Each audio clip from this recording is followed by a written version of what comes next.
Baik, Assalamualaikum warahmatullahi wabarakatuh. Selamat sore semuanya, sehat? Waalaikumsalam warahmatullahi wabarakatuh. Sore Ibu. Alhamdulillah. Kelas ini kayaknya saya sudah tidak asing lagi ya, kelasnya Haniatul, Mbak Retno, Bunga Marseli dan teman-teman ya. Biologi kelas A ini ya, kelas A ya. Saya ditugaskan di Bioinformatika pasca UTS untuk kelas ini ya. Dengan jadwal pertama saya di sini adalah desain primer menggunakan aplikasi. Nah, kalian kan sudah belajar tentang desain primer dengan Bu Nurjanah banyak ya. Boleh tahu ada salah satu dari kalian yang bisa cerita apa itu primer, bagaimana cara desainnya, sampai apa kalian dengan Bu Nurjanah, nanti apa yang harus saya tambahkan gitu. Oh ya, untuk format Bioinformatika kelas A siapa ya?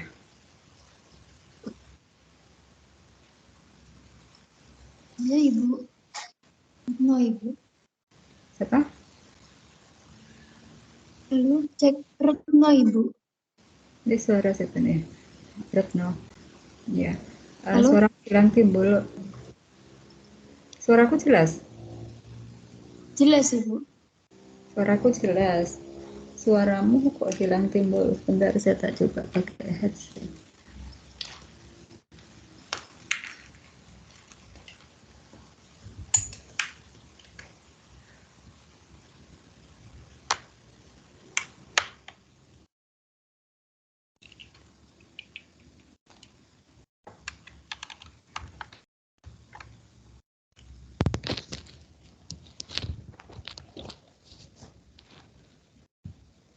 Yuk, gimana? Siapa mau cerita? Apa itu primer?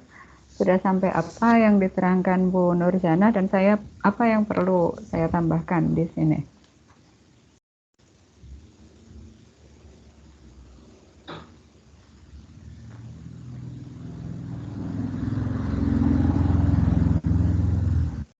Tes, siapa bisa cerita?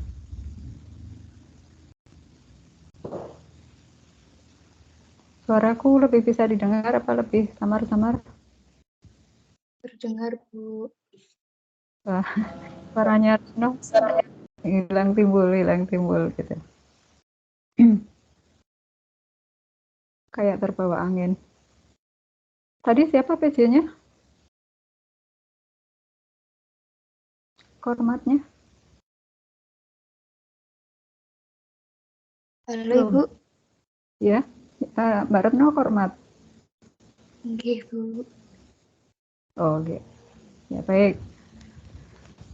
Uh, berarti kan sudah lama kita berinteraksi, sering berinteraksi ya, sebagai satu dosen dan satu kormat.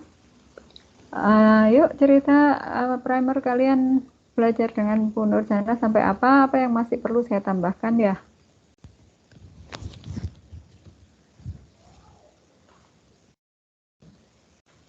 Apa itu primer? Hmm.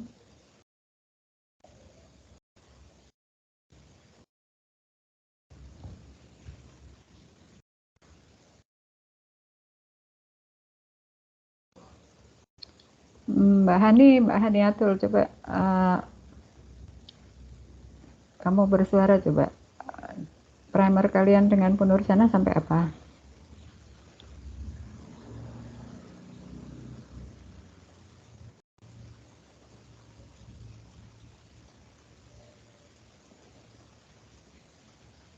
Hani,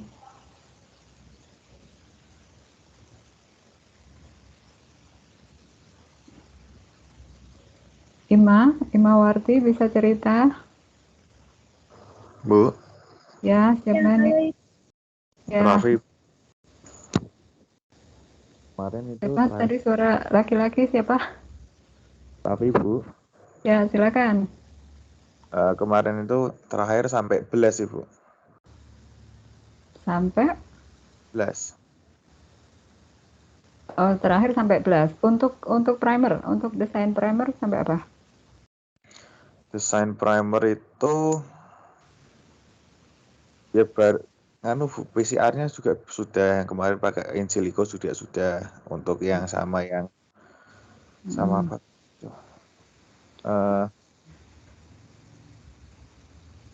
Namanya apa sih? Ya, yang pakai NCBI sudah dipraktekkan juga. Apa itu primer kan berarti juga sudah, syarat primer yang baik sudah. TM sudah ya.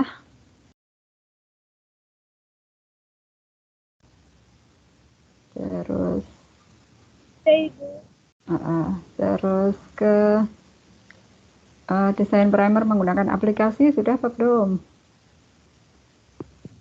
NCBI Bu. Sudah. Primer 3 sudah. Belum. Sudah apa belum? Ya. Sudah. Ya sudah, kalau sudah berarti kan saya nggak perlu ini. Nah, sekarang UTS saya belum lihat UTS, soal UTS kalian. UTS ada soal desain primer nggak?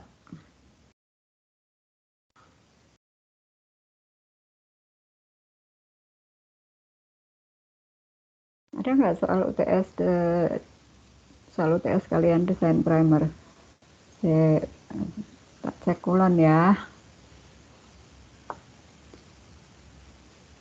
Kalau ada, kalian masih ada kesulitan nggak pada desain primer di situ? UTS tidak ada yang bikin desain primer, Ibu, adanya yang analisis yang ada dan kawan-kawan itu loh, Bu. Namanya Fadil. Oh ya, oke. Kalau begitu, adakah di antara kalian yang ini kan kalian kan sudah KP semua ya, rata-rata sudah KP semua. Adakah di antara kalian yang mungkin pada saat KP atau mungkin juga pada event-event lain, entah ikut lomba, entah itu apa gitu ya, sudah menggunakan atau sudah mempraktekkan desain primer menggunakan aplikasi?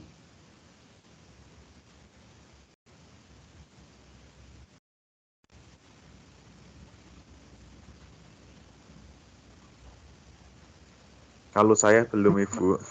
Raffi belum, terima kasih Raffi. Ya, yang lain barangkali ada kelas ini. Kebetulan kalau kelas Saya juga siapa nih? Siapa tadi? saya belum, Bu. Oh belum. Ada yang sudah. Kalau untuk desain Mega itu termasuk aplikasi desain primer tidak, Ibu, atau berbeda? Nah, coba ceritakan pengalamanmu, Zidan. Enggak, waktu itu hanya sekedar apa ya, belum sampai ke desain primer, Ibu, hanya apa itu namanya, semacam membuka format pasta di aplikasi itu saja, Ibu. Belum sampai ke desain primer. Pakai aplikasi apa? Mega, Ibu. Mega, oke. Baik. Oke, kalau begitu kita coba apa ya? Yang kuberikan pada kalian mulai dari sebentar.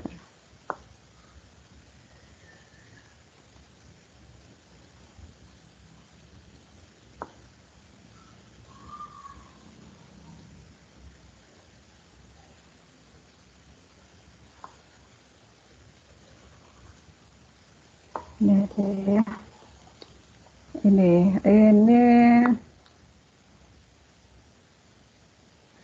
Ini untuk primer kan kalian sudah nih mestinya. Apa itu primer, kemudian apa pertimbangan yang harus dilakukan, bagaimana memilihnya kan sudah semua ya. Harus unik, spesifik, panjangnya sekian, susunan bahasanya sekian, harus pas dengan template-nya. Sudah semua kan? Stabilitas internal, kemudian melting temperatur, suhu annealing untuk PCR biasanya di bawah temperatur melting untuk primernya, kemudian kekuatan primer ya. Kalau GC kontennya terlalu tinggi itu tidak baik, sulit untuk annealing, untuk terlalu rendah juga kurang baik. Kita harus mencegah self complementarity, mencegah primer dimer. Sudah semua ya ini ya. Bagaimana memilih primer yang baik, yang paling baik adalah yang pas semua. Tapi kalaupun ada yang tidak pas, Maka yang tidak pas itu sebaiknya adalah yang di ujung 5 aksen ya, jangan sampai yang di ujung 3 aksen OH-nya yang tidak pas. Kalau yang di ujung 3 aksen OH-nya yang tidak pas, berarti dia udah nggak, dari awal aja udah nggak mengenali gitu template-nya, nggak bisa gitu ya. Ada semua ya ini ya. Ini primer desain kriteria sudah semua. Ibu Ya. izin masuk. Ya. Ini mungkin boleh nanti semisal teman-teman dikoreksi. Kalau untuk mengenai ini kayaknya belum dijelaskan Ibu. Kemarin memang sudah mencoba primer 3, cuma tidak sampai detail ini. Kalau saya tidak salah, mungkin kalau teman-teman ada yang mau mengkoreksi. Ya silakan. Kalau ada yang ditanyakan silakan interupsi. Ini belum sampai ke primer 3 sih. Ini masih secara umum. Ini kan sudah saya kira ya, sudah diterangkan ya. Sudah sampai sini sudah ya. Sudah belum?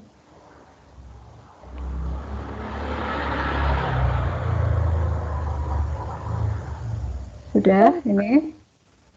Tapi kan ya Bu, sudah tapi belum dijelasin lebih detail lagi. Soalnya kemarin tuh kita ditekankan itu prakteknya Ibu, jadi lebih ke prakteknya pakai aplikasi Ibu. Oh, prakteknya lebih banyak. Teorinya belum. Teorinya belum banyak maksudnya. Detail gitu Ibu. Belum detail. Oke, dari primer desain kriteria ini aja lah, dari primer desain kriteria ini ada sekitar 7 nih ya. Ada uniqueness, ada length, ada base composition, ada optimized base pairing, melting, kemudian suhu annihilingnya nanti, dan internal secondary structure. Mana yang masih perlu saya tambahkan, atau mana yang masih perlu dijelaskan?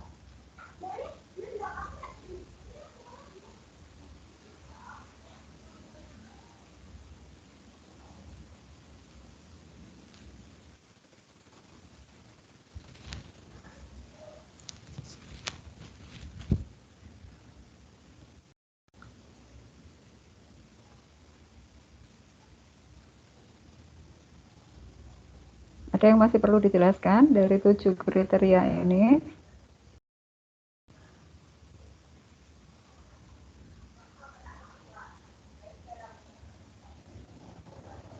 Yang GC konten Ibu, sama kalau bisa yang nomor 6 itu saya kayak agak kurang paham Ibu. Nomor 6, assure that the primer pairs have annealing TM within 2 to 3 degree Celsius of each other ya. Di sini hubungannya dengan melting temperature. Apa itu melting temperature?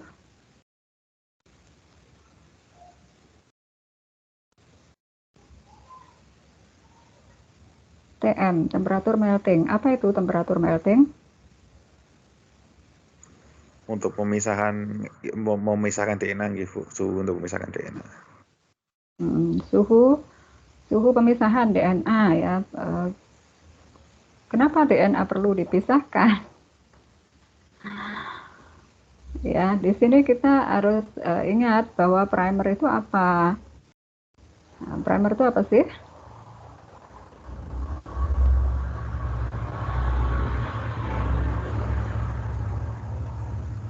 Primer adalah Sekuen DNA komplement terhadap sekuen DNA yang akan diaplikasi ya Bu. sekuen DNA pendek yang bersesuaian dengan DNA yang akan kita amplifikasi, gitu kan?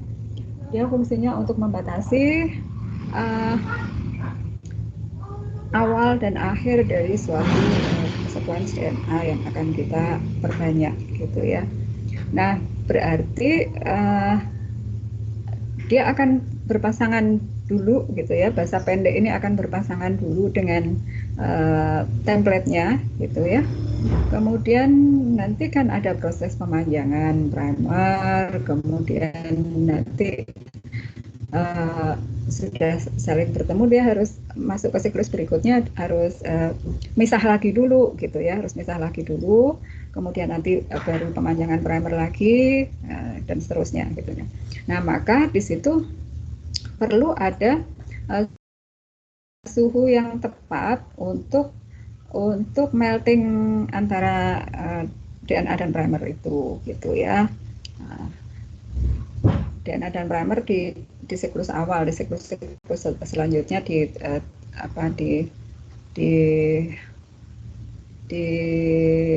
antara dua DNA-nya gitu.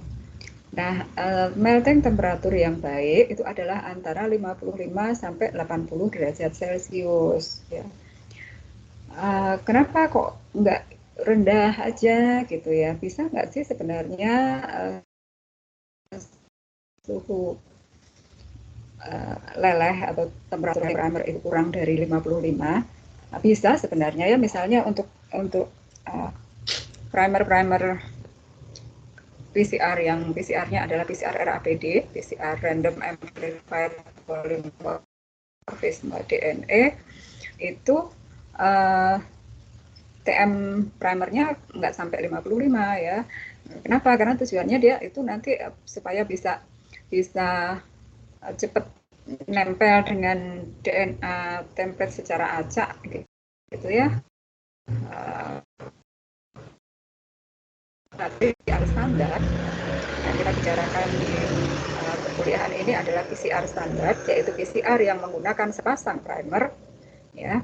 Nah, ini disarankan melting temperaturnya adalah antara 55 sampai 80 derajat Celcius. Kalau terlalu rendah suhu lelehnya, maka primer bisa nempel di banyak tempat gitu ya, kurang spesifik. Sebaliknya kalau suhu lelehnya terlalu tinggi, ini kacau nanti ya.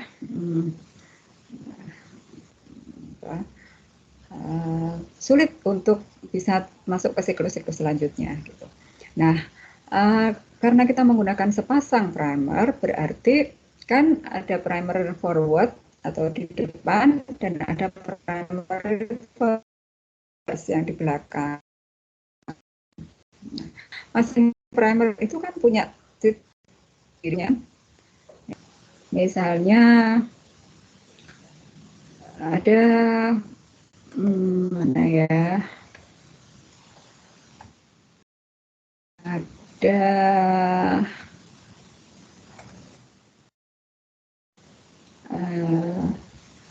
inilah, katakanlah ini ada urutan bahasa ini sebagai primer forward, ada urutan bahasa ini sebagai primer reverse misalnya gitu ya. Dia punya titik melting sendiri, yang ini juga punya titik melting sendiri. Ya, bagaimana mengukur suhu leleh atau titik melting, ada caranya, sudah diajarin belum?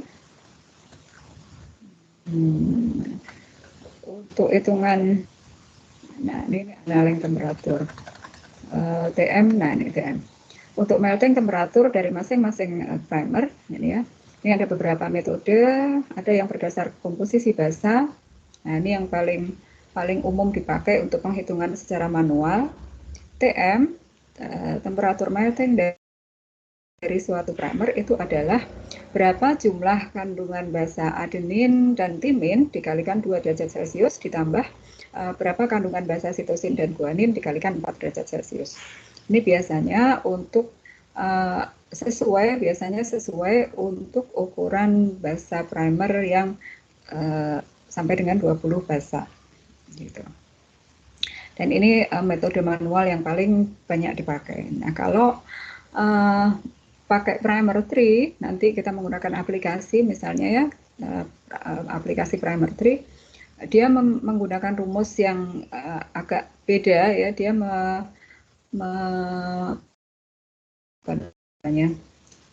melihat ada pengaruh garam gitu ya, ada pengaruh garam dalam suatu proses PCR, rumusnya menjadi pakai log-log seperti ini gitu ya. Ngitungnya gimana Bu? Ngitungnya lewat aplikasi itu dia sudah bisa menghitung gitu ya. Kemudian ada juga metode lain ya, digunakan oleh OligoDT ya, ini juga aplikasi. Ini dia menggunakan rumus yang lainnya. Nah, kalau manual rumusnya pakai ini, TM sama dengan A plus T kali 2 derajat Celcius plus G plus C kali 4 derajat Celcius. Nah, masing-masing parameter depan dan belakang itu punya suhu melting sendiri-sendiri. Nah, diminta memastikan bahwa the primer pairs have annealing TM within 2-3 derajat Celcius of each other. Jadi perbedaan TM di antara kedua primer kita atau di antara pasangan primer kita itu maksimal 3 derajat Celcius saja gitu ya. Maksimal 3 derajat Celcius saja. Nah, kalau lebih dari 3 derajat Celcius nanti sistem akan sulit gitu ya menggabungkan antara kerja kedua primer ini atau kerja sepasang primer ini. Gitu. Yang paling baik itu mestinya adalah primer yang TM-nya sama, tapi kan sulit untuk mendapatkan sepasang primer dengan komposisi basa yang berbeda ya antara primer forward dan reverse yang TM-nya sama persis. Nah, biasanya ada variasi di TM. Nah, variasi TM antara primer forward dan reverse itu boleh sampai 3 derajat Celcius. Gitu. Nah, kemudian suhu annealing dari proses PCR itu biasanya adalah sekitar 5 derajat Celcius di bawah TM primernya. Nah, maka kalau TM primernya itu sudah sangat mirip gitu ya, misalnya primer forward TM-nya 55,9 derajat Celcius, yang TM primer reverse TM-nya 61,2 gitu ya. Berarti kan selisih antara TM-nya kan 61,2 dikurangi 55, itu udah mau salah saya. Misalnya primer forward itu TM-nya 55,9. Primer reverse-nya 56,2 misalnya. Maka selisih TM antara primer forward dan reverse itu adalah 56,2 dikurangi 55,9 berapa? 0,3 ya? 3. 0,3 derajat Celcius. Nah, berarti kan bisa dibilang kalau 55,9 sama 56,2 itu TM-nya 56 gitulah ya. Kalau TM-nya 56 berarti suhu annealingnya sekitar 5 derajat Celcius di bawahnya, berarti 56 kurangi 5 adalah sekitar 51 derajat Celcius untuk proses annealing PCR-nya gitu. Akan memudahkan. Tapi kalau perbedaan antara temperatur melting primer forward dan reverse itu beda jauh ya. Misalnya tadi yang saya contohkan 55,9, yang satunya tadi yang salah sebut tadi 61 ya, 61. Berarti kan 61,9 misalnya. Maka perbedaan antara primer forward dan reverse-nya 61,9 dikurangi 55,9 piro? 4 ya. Nah, 4 derajat Celcius. Kalau 4 derajat Celcius terus suhu annealingnya berapa ya? Nah, kita mau ngikutin yang di bawah 5 derajat Celcius di bawah TM primer forward, berarti 55 kurangi 5, 50. Nanti yang primer reverse-nya nggak bisa nempel karena ATM-nya primer reverse tadi 61. Tapi kalau kita pakai yang 5 derajat Celcius di bawah TM primer reverse, 61 kurangi 5 itu 61 kurangi 5 berapa? 56. Betul ya? 56 sudah di atas TM-nya primer forward. Nah, mungkin juga primer forward-nya nggak bisa nempel gitu. Jadi yang ideal adalah yang mirip sekali antara TM primer forward dan primer reverse-nya. Gitu. Tadi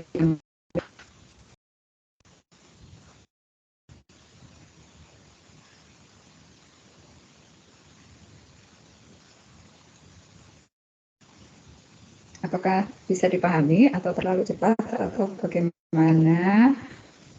Saya Ibu. Dari saya bisa, Ibu. Oke, ini ya.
Maaf, saya sempat terputus ya.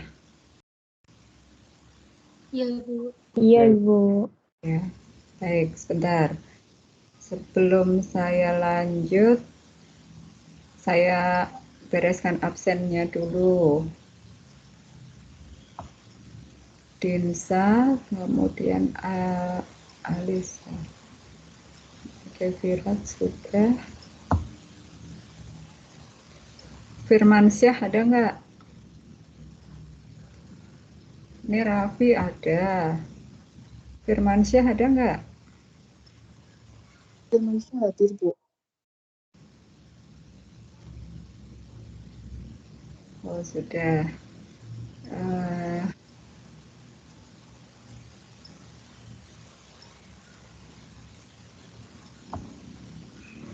Dinsa ada.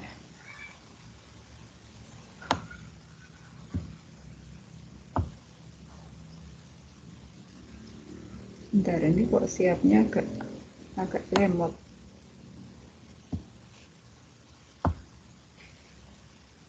Aisyah ada ya.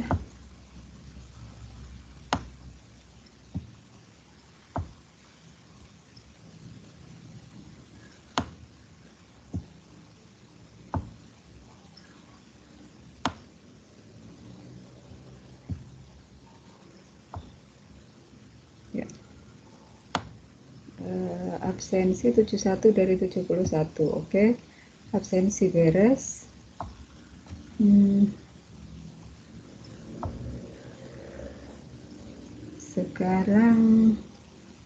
Sekarang sampai apa tadi aku ya? Primer universal.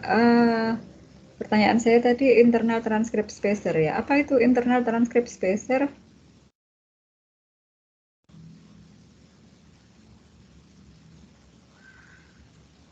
Ini banyak sekali dipakai sebagai judul TA mahasiswa biologi, karakterisasi molekuler.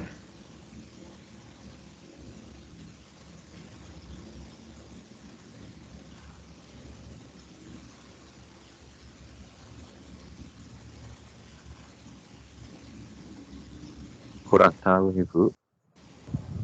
Belum tahu ya. Belum tahu, nanti akan tahu. Ada yang sudah tahu? Saya belum tahu juga, Ibu. Apa sih, Dan? Saya kurang tahu juga, Ibu. Oh ya, masih belum tahu ya. Belum tahu ya, nanti tahu. Oke, internal transcript spacer. Spacer berarti apa? Perantara ya. Internal transcript spacer. Perantara transcript internal apa itu? Internal transcript spacer itu adalah sequence DNA yang berada di antara gen-gen penyandi ribosomal DNA atau berada di antara gen-gen penyandi ribosomal RNA ya. Nama gennya adalah gen rDNA. Apa yang disandikan? Yang disandikan adalah rRNA. Nah, di antara gen penyandi rRNA itu ada internal transcript spacer. Nah, internal transcript spacer itu sifatnya variatif, sekuensinya variatif di antara berbagai organisme. Ya, walaupun demikian, di awal dan akhir dari urutan sekuens ini itu mirip pada semua organisme. Ya. Semua organisme yang sekerabat, ya, misalnya ITS-nya tumbuhan lumut itu hampir mirip lah semuanya gitu ya. Kemudian ITS-nya jamur itu juga mirip-mirip. Nah, maka dengan menggunakan satu urutan bahasa tertentu itu sudah bisa digunakan untuk berbagai spesies. Nah, ini namanya adalah primer universal. Satu primer bisa digunakan untuk mengamplifikasi suatu sequence atau gen dari berbagai organisme. Nah, kalau seperti ini, kalau kalian mau mengkarakterisasi molekuler menggunakan marka genetik yang umum seperti ini, seperti internal transcript spacer tadi, kalian nggak perlu mendesain primer. Kalian bisa tinggal pesan saja primer itu ke penyedia primer ya. Ke penyedia primer sudah tinggal pesan, saya mau primer universal untuk ITS. Ya. Ada banyak sekali primer universal di situ. Atau saya mau memperbanyak gen 16 srRNA dari bakteri. Gen 16 srRNA itu juga sifatnya dia ada sekuensi yang variabel, ada sekuensi yang conserve ya. Jadi 16 srRNA itu panjangnya berapa basa ya? Biomol. Gen penyandi 16 srRNA pada bakteri umumnya panjangnya berapa basa ya?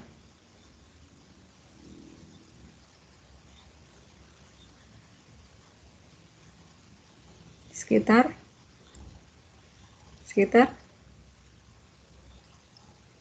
1.500-an basa. Ada daerah konservnya, ada daerah yang sama antar berbagai organisme sama persis, ada daerah yang variabel. Nah, karena ada yang konserv, ada yang variabel, maka dia juga bisa diperbanyak menggunakan primer yang sama. Maka primer untuk mengamplifikasi gen penyandi 16 srNA berbagai jenis bakteri ini cukup menggunakan primer universal saja, tidak perlu mendesain kita gitu. Nah, yang perlu kita pelajari apa? Yang perlu kita pelajari adalah bagaimana kalau kita harus mengamplifikasi DNA atau gen yang spesifik untuk satu organisme. Misalnya, kalian diminta untuk mendeteksi gen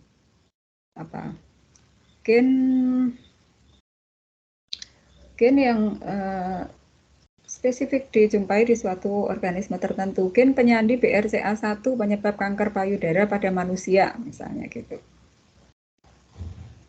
Itu nggak dijumpai gen BRCA1 ini tidak dijumpai pada tumbuhan, tidak dijumpai pada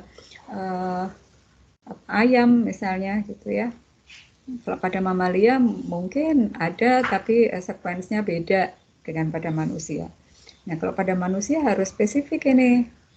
Nah, dan maka ini yang harus kita desain, ya, primernya. Gitu.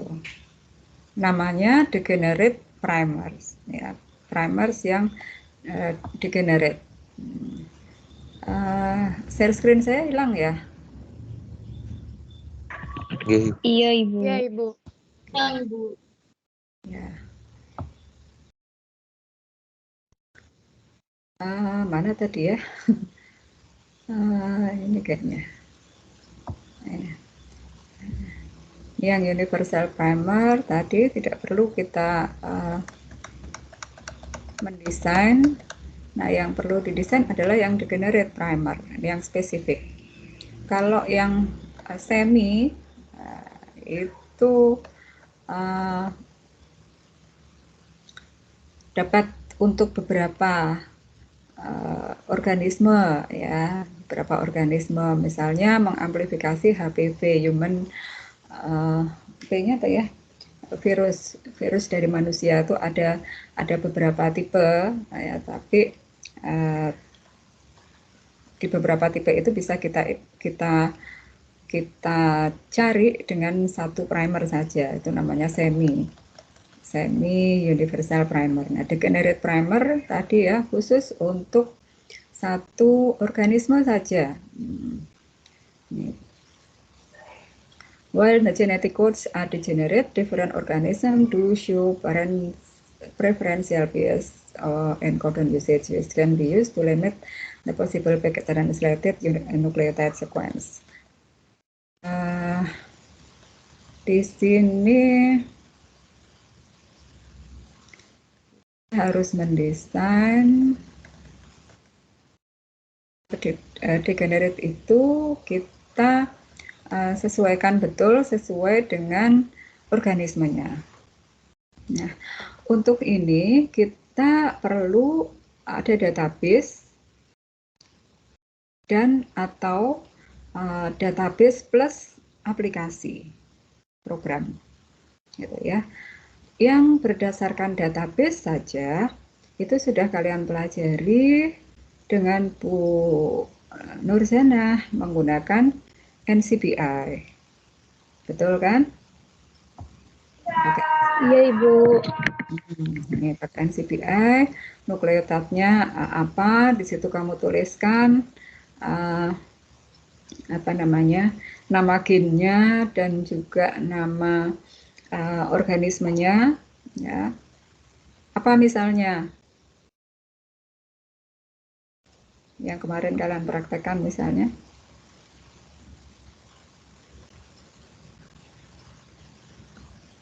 Mau apa?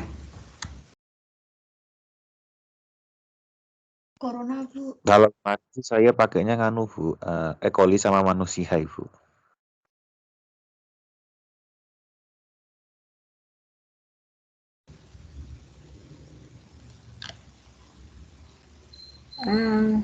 Jaringan saya kok nggak stabil ya? Share screen masih terlihat ya? Masih Bu. Masih, Bu. Masih, Bu. Ya. Kalau kalian nggak tahu agen yang mau dicari, pakai nama organismenya. Coba ya, kalau E. coli nggak terlalu banyak, mungkin masih bisa, tapi kalau manusia misalnya, kalau nggak spesifik sampai ke nama gennya ya susah gitu ya. Ini jaringan saya agak lama ini loadingnya.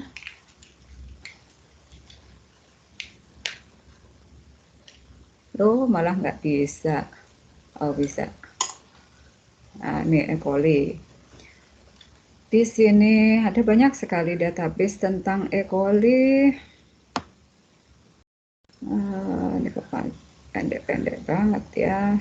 Kalau nggak dituliskan nama gennya, nanti kelamaan nih. Apa ya? Galactosidae ya, galactoside.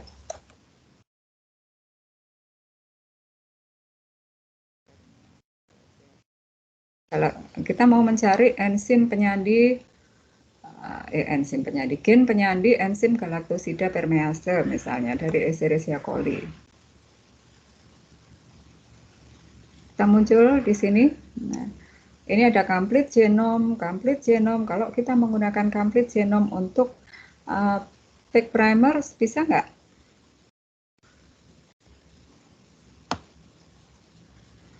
Bisa nggak kita menggunakan complete genome yang ukurannya sampai jutaan basa, ini ya, untuk fake primer?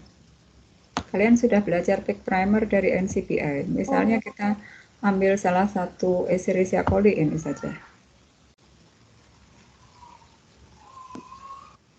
Gini toh kemarin prakteknya. Iya, Bu. Nah,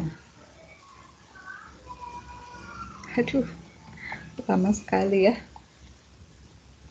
Biasanya nggak selama ini untuk masuk ke NCBI. Loh, kok nggak mau? Mau. Nah, di sini ini ada database, ada FASTA gitu kan, masuk ke FASTA gini ya, sudah ya. Ini bahasanya banyak. Terus gimana kalau kalian mencari primer menggunakan NCBI? Apa yang harus saya klik? Pick primers, Bu. Analyze the sequence. Ya, itu Bu, pick primers. Oke. Di sini pick primers.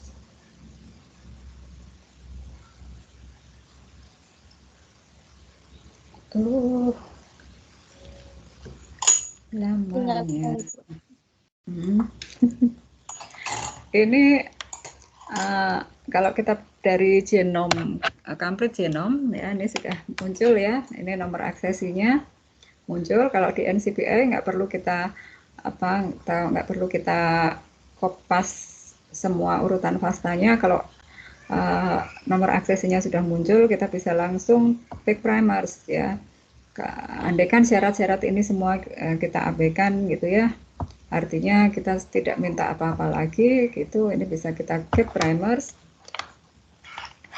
Nah, nanti setelah sekian lama gitu ya, mestinya kan akan muncul primer yang mungkin, tapi yakinlah bahwa kalau dari genom kalian nggak akan bisa ya, dari complete genome yang 4 jutaan tadi ya, 4 juta, 5 juta, itu nggak akan bisa ya. Nah, apa yang harus kita lakukan? Kita harus memilih urutan bahasa yang lebih pendek atau lebih spesifik ya dari suatu ini di sini permeasenya kok di sini masih complete genome semua,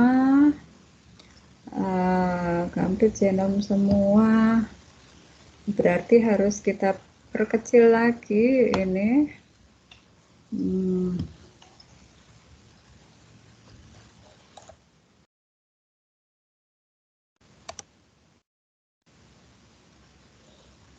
Nah, ini.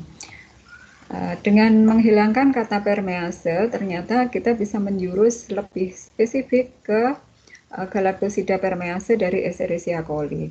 Kenapa tadi kalau permease kita cantumkan muncul banyak sekali, dan yang Escherichia coli kok munculnya complete genome? Karena permease itu dimiliki oleh banyak sekali organisme termasuk tumbuhan. Ya. Tapi kalau kita batasi di galaktosidanya, nah ini yang memiliki itu tidak sebanyak enzim permease ya. Di sini muncul Escherichia coli ya. Di sini ada sequence sekitar 1200-an base pair.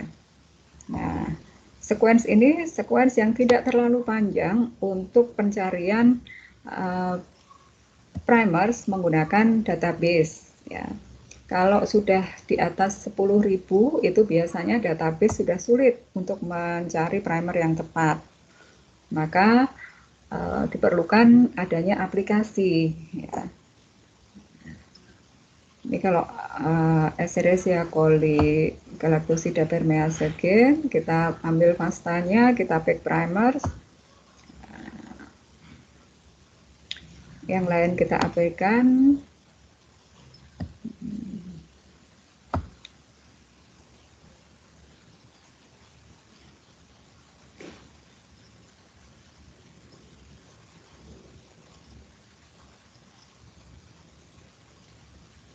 Di sini akan muncul.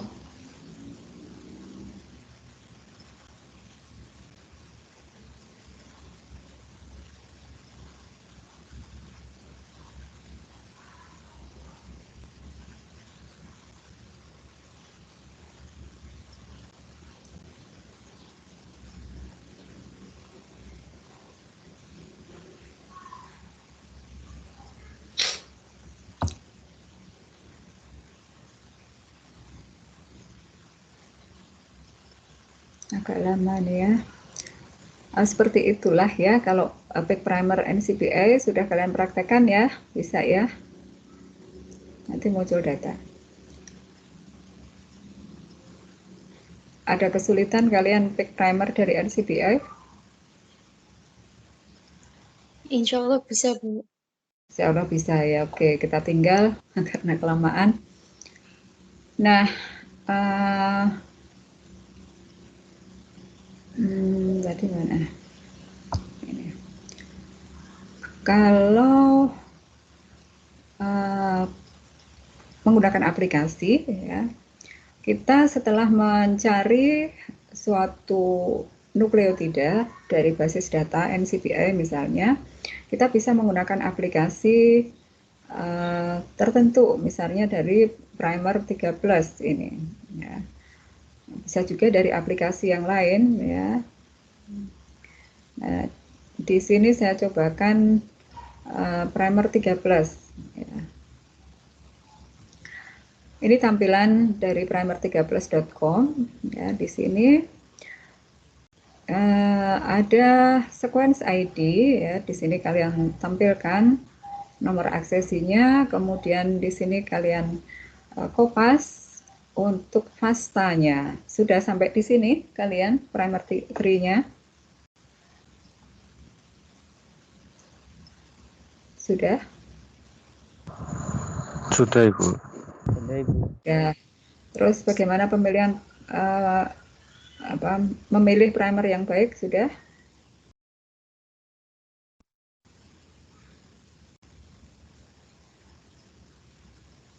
Menentukan primer yang baik sudah?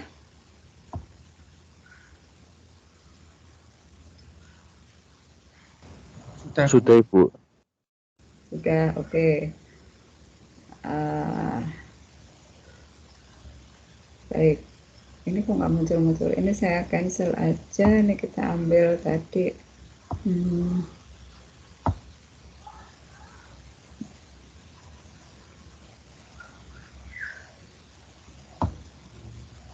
Ngambek dia. NCBI.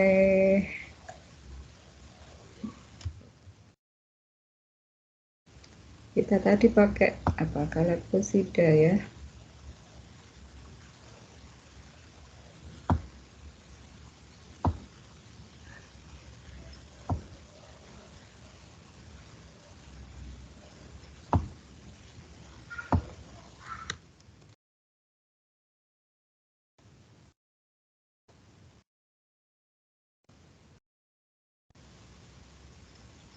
Kita pilih ini tadi.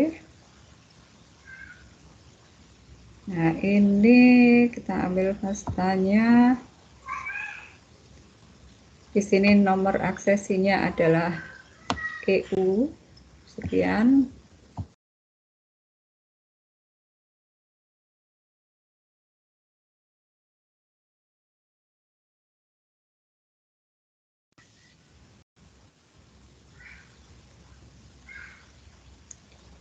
Ya, saya sempat terputus lagi, tapi tampilan masih muncul ya?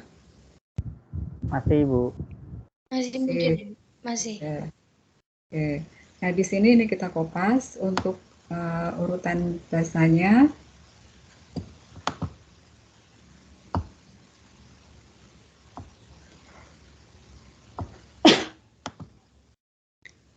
Nah, oke, kalau kita tidak tidak mentargetkan sequence tertentu, kita bisa saja langsung ke pick primers ya di sini ya. Tapi kalau kita mau ngeset ya, misalnya yang ini saja Bu yang saya ambil, nah ini bisa kita ambil untuk kita masukkan di target di sini misalnya gitu ya. Kemudian juga kalau misalnya kita sudah punya ancang-ancang, ya, untuk pick primernya, yang primer depan itu saya maunya yang ini misalnya, panjang sekali. Primer depan saya maunya yang ini, nah bisa kalian kalian klikkan di sini, primer depan saya maunya ini, primer belakang saya maunya apa ya, primer belakang saya maunya yang di sini, supaya nanti semuanya itu bisa masuk gitu, bisa kalian tuliskan. Tapi kalau enggak ya sudah biarkan begini saja. Kemudian pick primers, ada banyak pasangan primers. Bagaimana cara pengambilan keputusannya? Ada yang bisa cerita? Di sini ada pair one, kemudian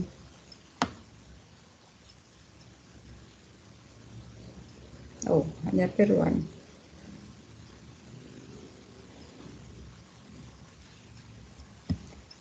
Next primer. Ada pair 2, ada berapa lagi, last primer pair, ada 10 ya. Ada 10 pilihan primer dengan masing-masing ada mulainya di titik keberapa, panjang primer forward itu berarti left primer, ada TM-nya ya, ada GC kontennya, kemudian ada 3' stabilitas internal 3 aksen kalau di primer 3 ya munculnya. Kemudian ada right primer berarti primer reverse. Di sini ada startnya, dia mulai di titik 764, panjang primernya sekian, TM-nya sekian dan seterusnya. Di sini ada menunjukkan hairpin secondary structure maupun self any secondary structure ya. Nah, pengambilan keputusan primer yang baik bagaimana?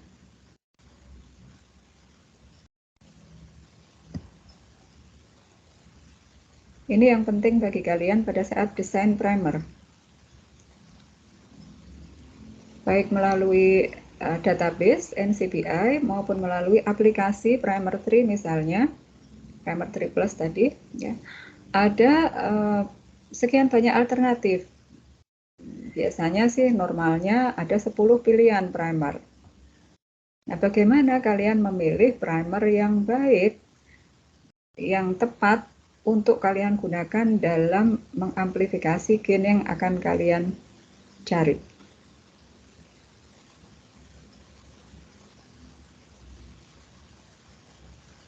Satu demi satu ya, panjang basanya. Panjang basa berapa yang kalian pilih untuk primer, depan maupun belakang?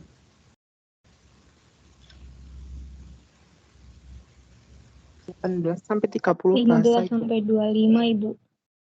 Oke. Ada yang mengatakan 18 sampai 25 boleh. 20 sampai 28 boleh. 20 sampai 30 Bu, boleh ya. Yang ideal adalah sekitar 20 memang ya. Kalau sudah 30 ke atas itu sudah terlalu panjang primer ini. Kalau primer itu terlalu panjang, apa sih akibatnya?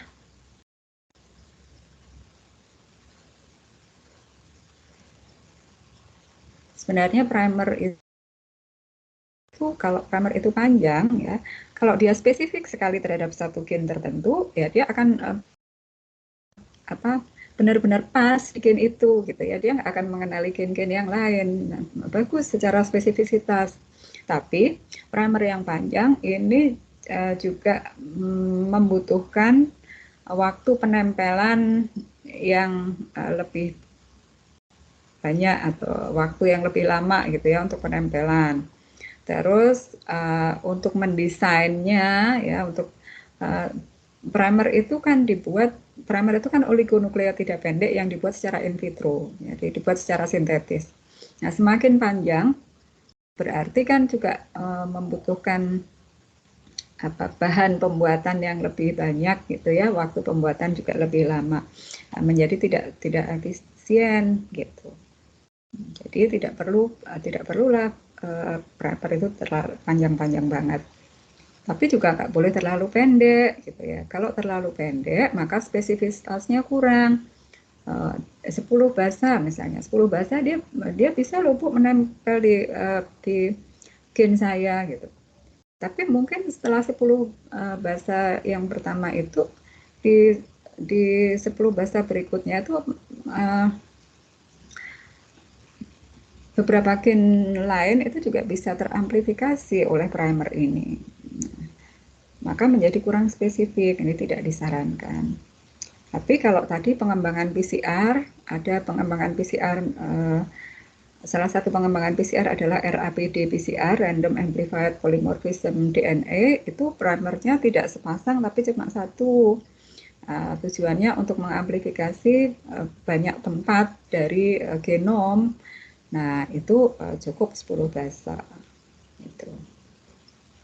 Ya, jadi panjang basa tadi ya, oke, sekitar 20 basa saja cukup. Terus apalagi tadi syarat primer?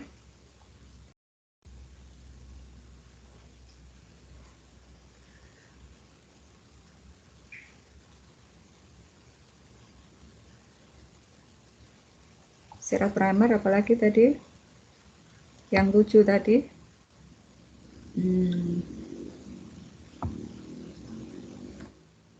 JC konten gitu. Mana tadi? JC konten bisa? JC konten. JC konten sekitar 50-60 derajat Celcius. Nah, kalau JC konten terlalu tinggi, ya, maka nanti pengikatan antara primer dengan DNA template itu terlalu kuat, sulit untuk terjadi proses lebih lanjut gitu ya, denaturasi, annealing, pemanjangan denaturasi, annealing, pemanjangan gitu. Kalau JC kontennya terlalu rendah, sebaliknya ya, DNA-nya belum sampai terpanjangkan secara lengkap, itu dia sudah denaturasi lagi. Nah, itu nggak baik. Maka hindarilah primer yang terdiri dari long AT atau sequence yang memiliki JC-nya kaya akan JC ya. Jadi nggak boleh yang JC kontennya terlalu rendah, itu karena banyak A dan T, nggak boleh karena terlalu tinggi, karena lebih banyak G dan C. Nah, tadi dari 10 alternatif ya, biasanya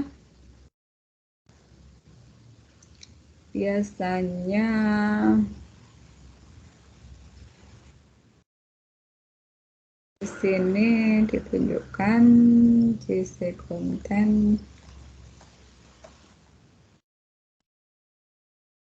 Ini primernya JC kontennya 50.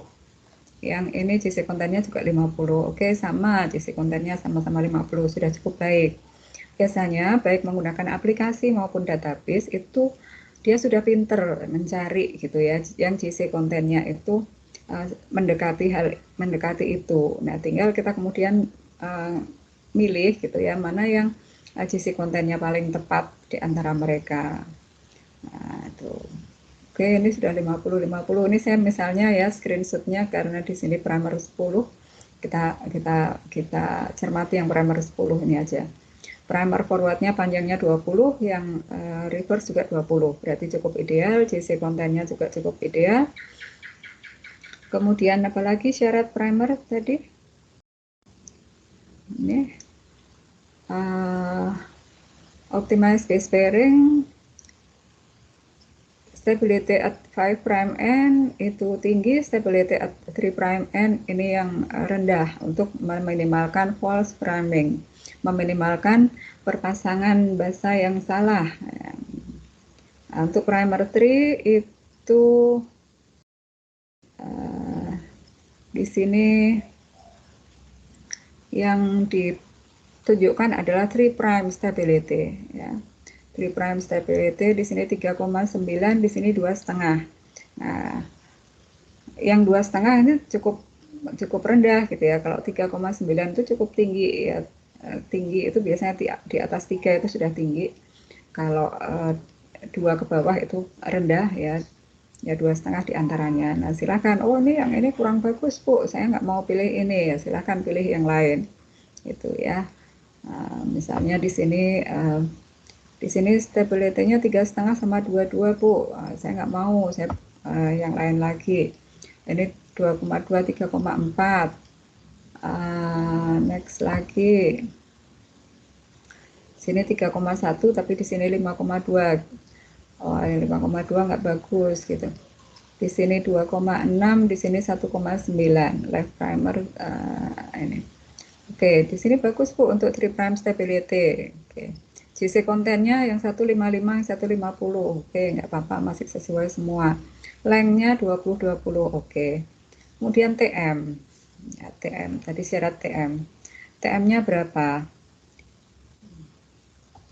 TM-nya antara 55 sampai 80 dengan selisih di antaranya tidak sampai 3 derajat Celcius. Ini TM-nya 60, di sini TM-nya juga 60. Berarti malah pas sekali, tepat ya. Oke, enggak apa-apa. Hairpin secondary structure-nya juga sangat kecil.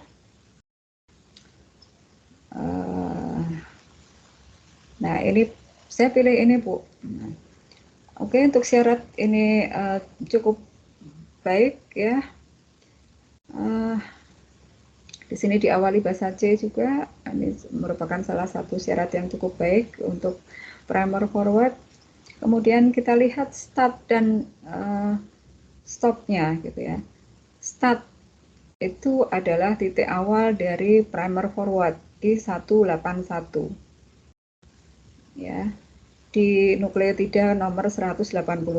Dari berapa panjang nukleotida kita yang tadi kita akan pakai adalah ini, gimana mindahin ini ya. Oh, ini ya.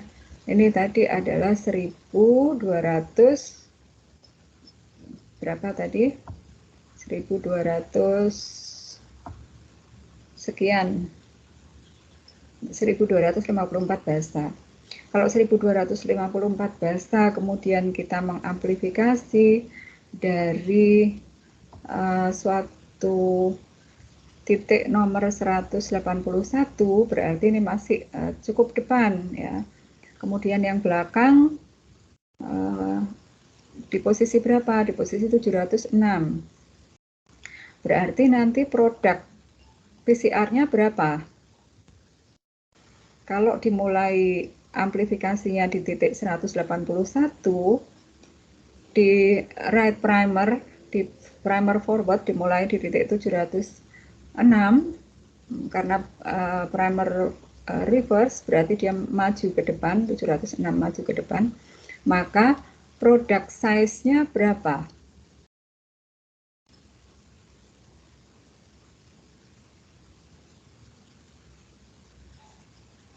Apa itu produk size?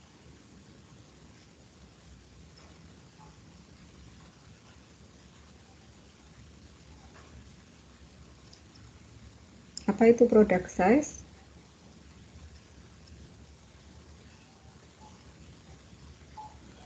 Kalian masih bisa mendengarku? Mendengar, Bu. Ya. Ukuran produk atau product size itu apa?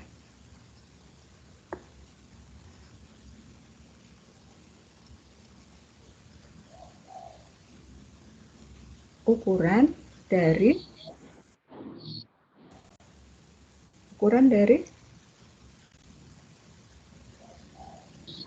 Primer yang kita bikin, Bu. Oke. Ukuran dari bukan dari primer yang kita bikin, tapi dari apa? Sequence yang akan kita amplifikasi. Ya. Tadi ya, kalau kita punya DNA sepanjang ini, terlihatkah talinya? Panjang, ini panjang sekali ini. Terlihatkah? Terlihat, tapi rada sama. Nah, ini ya. Kemudian dari DNA yang panjang sekali ini, itu kita cuma akan mengamplifikasi sebagian saja. Nah, sebagian saja. Hanya dari sini sampai sini. Gitu. Yang lain nggak akan kita amplifikasi dengan proses PCR.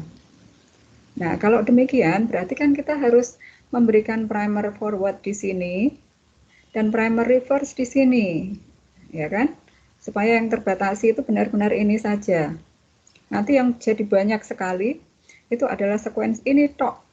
Yang sequence yang lain nggak akan terperbanyak. Nah, dari sini sampai sini ini namanya product size, ukuran produk DNA yang akan kita amplifikasi. Nah, berapa panjangnya? Panjangnya adalah dari mulai titik awal primer forward sampai ke bagian akhirnya. Bagian akhirnya adalah titik startnya primer reverse. Paham? Paham, Bu. Ya, bisa dipahami.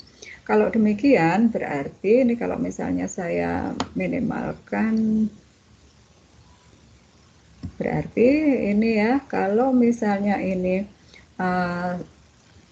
kita pilih pasangan primer ini, start left primernya 181, kemudian start right primernya 706, berarti product size-nya berapa? Dapat dihitung dengan cara, kalau ini tadi,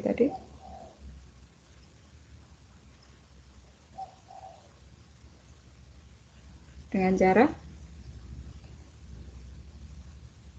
mencari selisih, menghitungnya.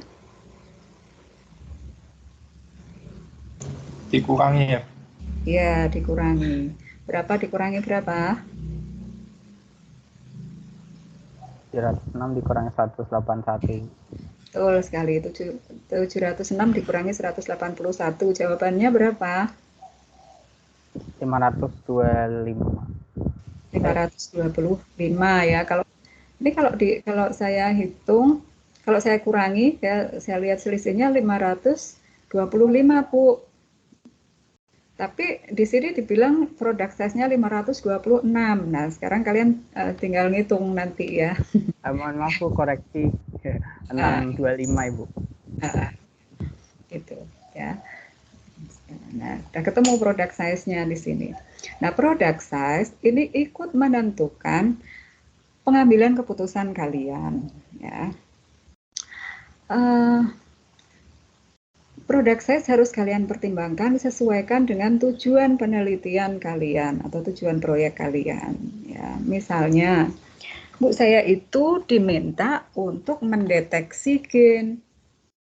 Kalau diminta untuk mendeteksi gen, berarti cuma melihat suatu gen itu ada atau tidak. Ya, kalau demikian saya nggak perlu mengamplifikasi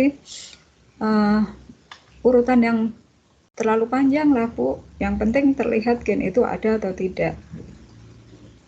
Oke, kalau demikian maka product size kalian boleh ambil yang agak pendek atau pendeknya cukupan saja gitu ya. Berapa sih pendek yang cukupan? Nah, kalau kalian menggunakan PCR konvensional itu hasil PCR-nya bisa dilihat secara langsung atau perlu ada tambahan proses.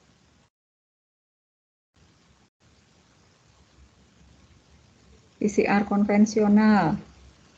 Kalian ingat praktikum rekayasa genetika?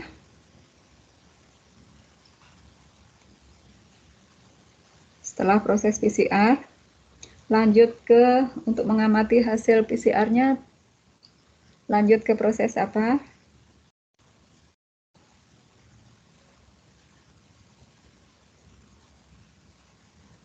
Sudah lupa semua? Atau kalau PCR konvensional, setelah proses PCR lanjut ke proses Elektroforesis, Bu. ya, proses elektroforesis.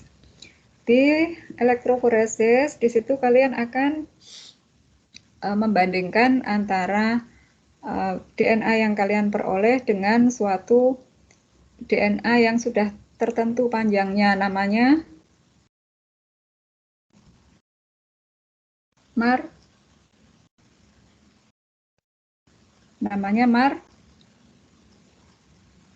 DNA yang sudah tertentu panjangnya namanya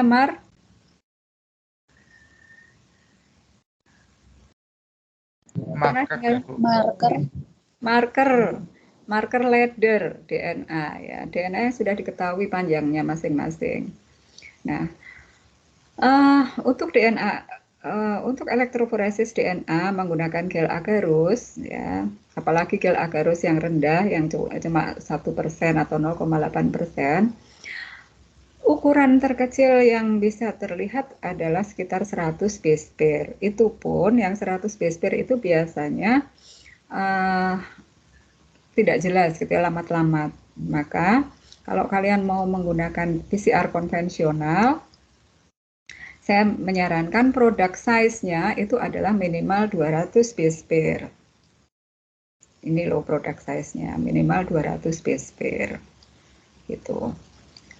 Karena kalau di bawah 200 base pair tadi mungkin nggak jelas gitu. Akan sulit kita melihat secara jelas gitu ya. Nah, oke. Karena saya tujuannya untuk deteksi dan saya menggunakan PCR konvensional untuk produk size 526 berarti cukup bagus atau tidak?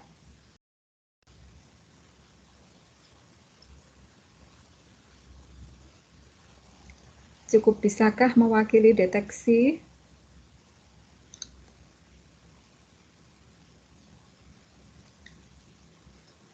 Kita lihat Escherichia coli ini ya. Ini di sini dari 181 sampai berapa tadi 700-an ya. Udah sekian banyak ini. Bisa nggak saya blok? Sekitar 700-an tadi. Ya. Ini sekian, ini bisa nggak untuk mendeteksi ya? Oh, berarti kalau di sini bisa teramplifikasi, berarti mikroba saya itu punya gen penyandi Galactosida. Udah bisa nggak? Bisa. Udah ya, udah bisa. It's okay berarti gitu. Nah, beda lagi kalau tujuan penelitianmu adalah untuk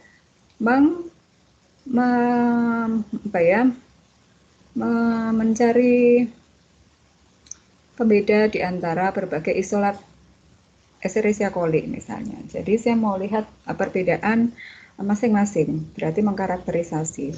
Kalau mau mengkarakterisasi, lebih banyak karakter itu lebih banyak karakter terlihat itu lebih baik, ataukah lebih sedikit karakter terlihat yang lebih baik?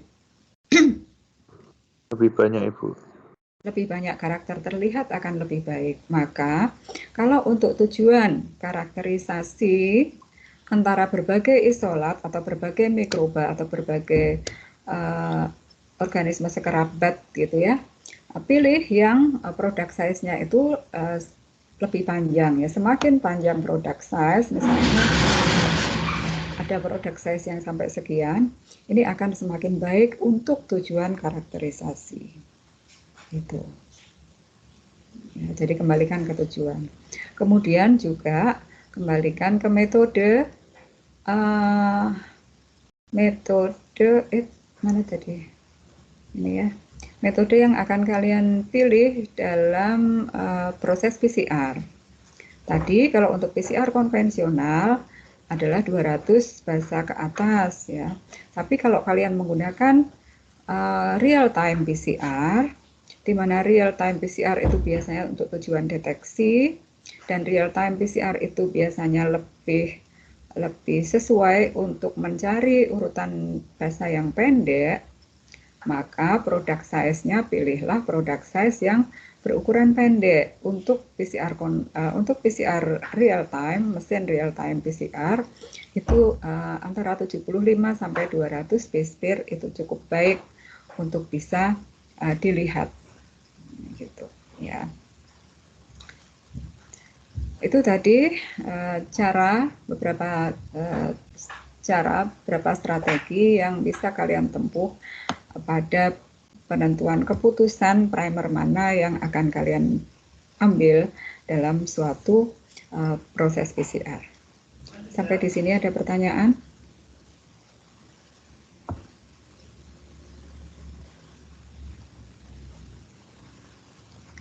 Apakah penjelasan saya cukup bisa kalian pahami? Insya Allah, Bu. Terima kasih. Nah, untuk bioinformatika ini dia teknik ya. Bioinformatika itu teknik. Untuk itu kalian perlu pemahaman dasar untuk ilmu-ilmunya, basic ilmunya ya, biomolnya, kemudian genetiknya, kemudian nanti kalau penambatan molekuler berarti kalian harus punya dasar yang kuat untuk biokimianya gitu ya. Nah, ini sudah harus kalian pegang dulu ya. Ada diskusi? Nah, itu untuk primer tree ya. Dan untuk tujuan deteksi maupun karakterisasi itu cukup menggunakan primer tree.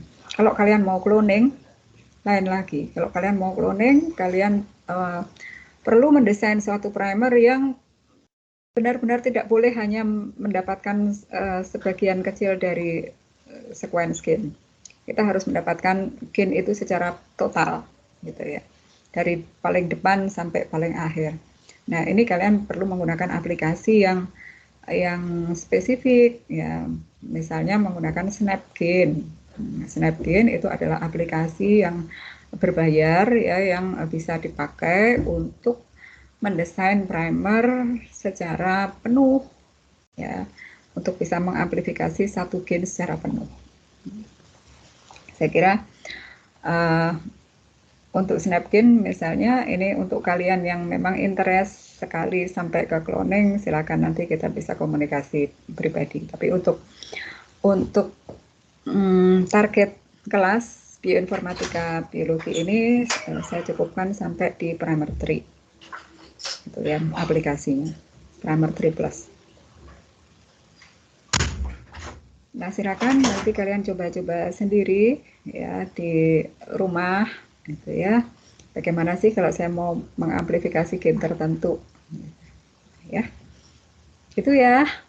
Karena tidak ada yang resen mau bertanya, kita kita lanjut lagi minggu depan dengan pokok bahasan yang lain. Terima kasih atas tepuk tangannya dari siapa ini? Tan David. Oke. Bagi yang berpuasa silakan selamat menyambut buka ya. Assalamualaikum warahmatullahi wabarakatuh. Terima kasih. Waalaikumsalam warahmatullahi wabarakatuh. Terima kasih, Bu. Waalaikumsalam warahmatullahi wabarakatuh. Terima kasih, Bu. Selamat berbuka.